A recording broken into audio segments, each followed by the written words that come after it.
Hey guys, welcome to the channel. This is the Benelli Lupo. I'll show you that it is totally empty. See that? Now that I've had a little time with it at the range, I thought I'd let you know how it's doing. There's the nice audible click when that magazine goes in. The magazine is well made, it's smooth operating. I top load. Usually I don't even bother to take the magazine out, and it's super easy to do. It's easier than my Remington 700.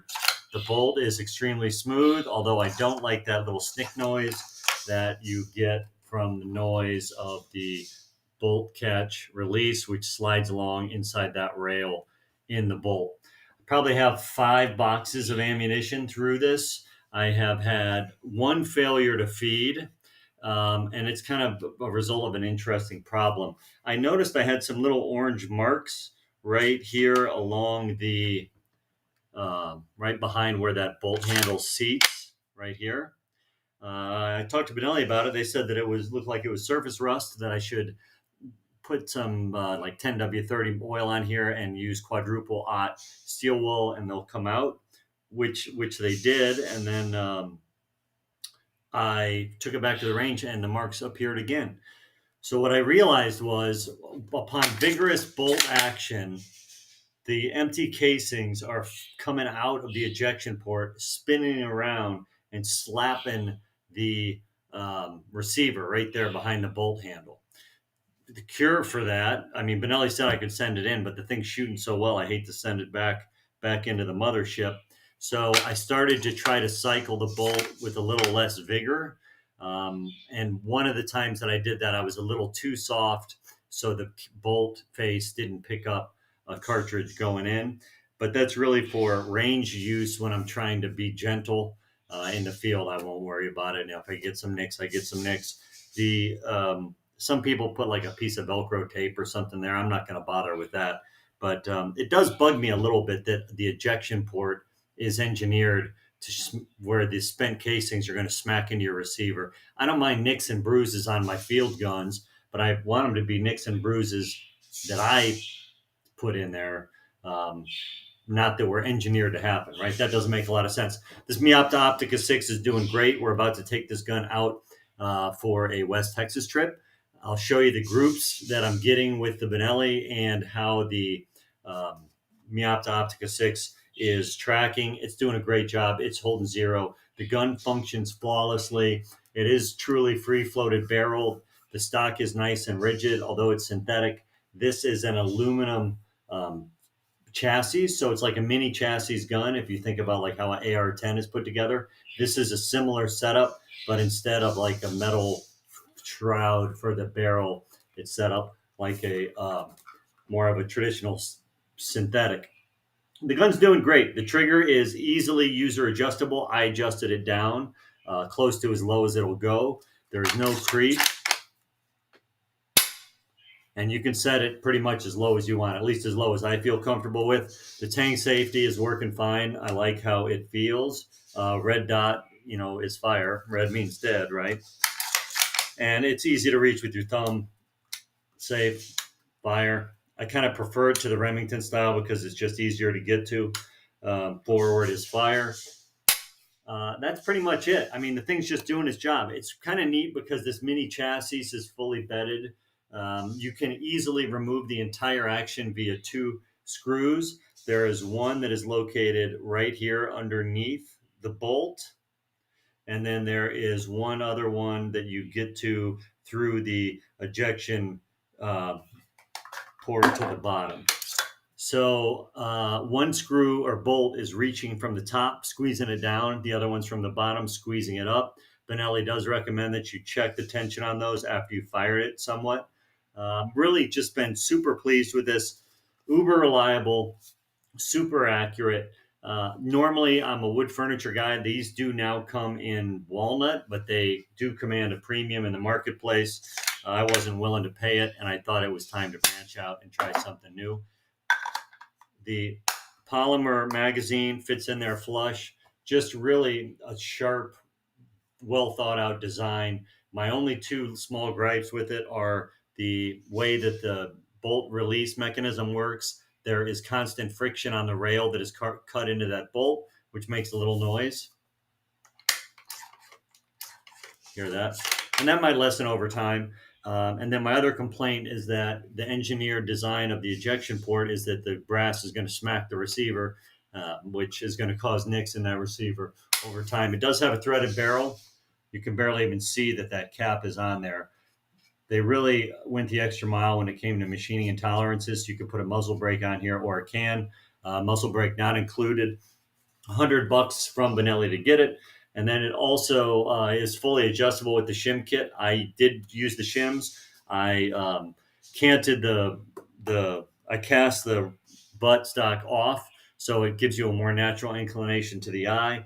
And I have a little tiny head, so sometimes it's hard for me to get a good cheek weld and still get a good sight picture. However, because this shim kit, you can change the drop. So now normally I would have a rifle butt shouldered pretty low. This one I have high shoulder, but then it allows me to get on target. And this bit here is like a rubberized gel pad. They make a taller one. I think if I go up one size, then I'm gonna get a perfect cheek weld and then manage to get on target super fast, just like you would with a shotgun. After about 100 rounds, super happy with the gun.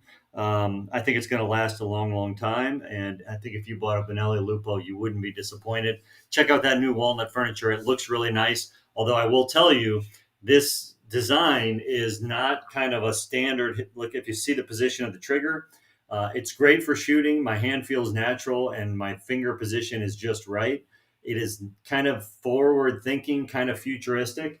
And if you look at the wood versions of this, you'll notice that it makes those design choices even more pronounced. So far, so good. We're going to show you the groups we got from the range yesterday. Well, so it won't be yesterday when you see this, but the latest range trip, I think this thing's all dialed in and ready to go. Couldn't be happier. So you won't be dissatisfied if you pick one of these up. We'll talk to you guys later. Thanks for tuning in. Bye.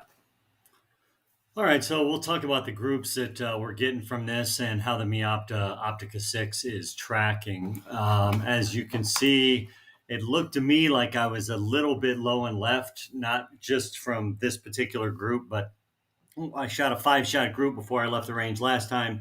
I was shooting a little bit low, it felt, and it seemed like I had a tendency to be a tiny bit left. One nice thing about this sub MOA app is that it does tell you your adjustment.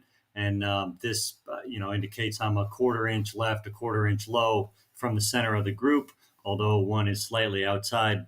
One nice thing about that Meopta Optika 6 is that it's tracking very well. So I made one adjustment to it and came up with this. The group opened up a little bit, but that was me, but I got it over to the right slightly, and then I overcorrected to the upside. And what really is interesting, I'll show you here on the next one. So this group isn't bad. I mean, the last one was under an MOA. This is right at 1 MOA. I left my left to right adjustment alone here. Then I adjusted it down slightly and then came up with this one. After I was done, while the left to right adjustment was 1 or 2 clicks off of where I had started the session, when I looked at my elevation turret, it was back to 0 for these shots, this group, which tells me that the Meopta Optika 6 is tracking perfectly and it's holding 0 because this was the 0 that I had before I came out here and started messing with it in the first place. Really enjoyed using that scope. This is a 0.71 MOA group. I think it could get tighter. It's, shooter error probably is part of it. And the other thing too is, while I really like the Dikrotech, the reticle that is BDC'd for the 6.5 Creedmoor, the red dot in the middle, I think might be 0.8 MOA. It can't be that big, I don't think. The dot's pretty big. I'll look up how big it is and put it in the comments. But the dot's big enough that it begins to get difficult to dial it in to aim super small, which is okay because really this is a field gun and a hunting gun. And if I wanted to ring steel, it would do a great job. And when I'm looking at shooting an animal and I'm only on 7 to 12x, The dot isn't nearly as big. It's just that when I have this thing dialed all the way up to 15, 18, and I'm really trying to shoot for precision to make sure that I like my zero, the dot can be a little bit on the big side, which could be partly explain this. However, the Benelli Lupo is shooting lights out. I know a lot of people think that sub MOA guarantee may be some marketing hype, but this gun is certainly holding sub MOA groups. I think it will hold even tighter groups. It's just a product that the gun is probably more precise than I am. And then also the particular reticle that I'm shooting with this thing is meant more for utility and ability to get on target for game, upland game, which it will do a great job at. But to shoot for precision and aim super small, the dot's a little bit on the big side. But overall, the Meopta Optika 6 has been doing a terrific job. It is rugged and robust. 2 weeks from now, we will be headed out to West Texas, which is also rugged and rough. We will see how it does and then come back, shoot at the range, and see how well we hold zero after bouncing around and hiking around the mountains. Hopefully, we will see something interesting while we're out there. The Lupo is doing a great job, and the Meopta Optika 6 doing a great job. I think you would be happy with both of those products. That's it for now. Hope you guys are doing well. Stay safe, and thanks for tuning in. We'll see you soon. Bye.